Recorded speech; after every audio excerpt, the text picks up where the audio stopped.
Hi, class. This week we get to study the prophet Abraham. I love Abraham. One of the things I'm always telling my students here on campus is you are not your parents. Now, what I mean by that is your parents might be great. Doesn't mean you're great. Your parents might not be so great. Doesn't mean you're not great. You are not your parents. There's no better example of that than the prophet Abraham. Have you read in Abraham 1, starting in verse 5 and 6 and 7, the six characteristics of Abraham's father? Here they are. Verse 5, my fathers turned from their righteousness. 2, they worshipped other gods.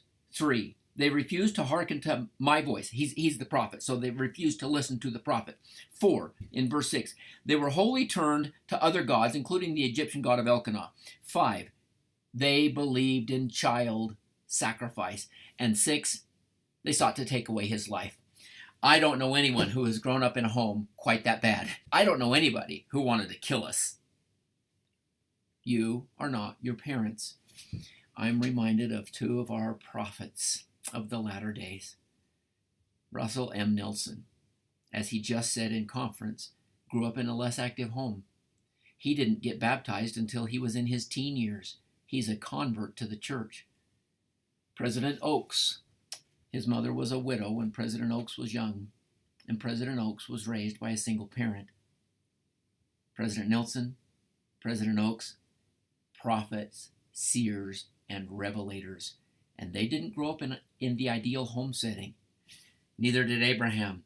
And I love that we have agency and we can have any kind of home life. We can become any kind of person that we choose. Our home life doesn't lock us in to anything. And Abraham became one of the great prophets with that home life. Now, here's one more thing I love about the prophet Abraham.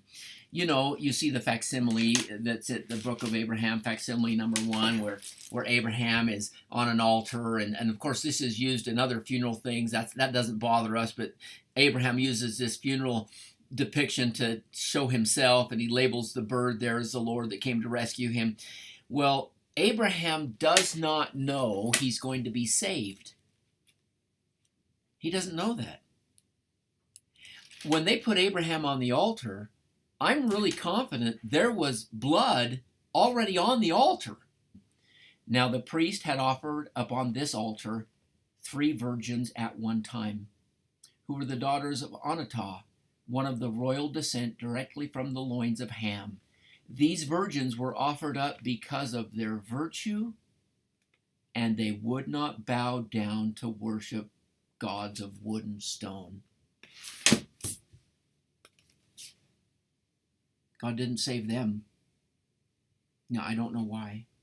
I love my Heavenly Father, and I know that He sees both sides of the veil. And so these 3 virgins who stood up for truth passed from mortality to the other side of the veil, where the Lord could still see them, rejoice with them, I'm sure receive them and accept them. But Abraham's now on the altar, and he doesn't know that that same thing's not going to happen to him. And I love him. And I love my Heavenly Father that He saved Abraham. Now flash forward.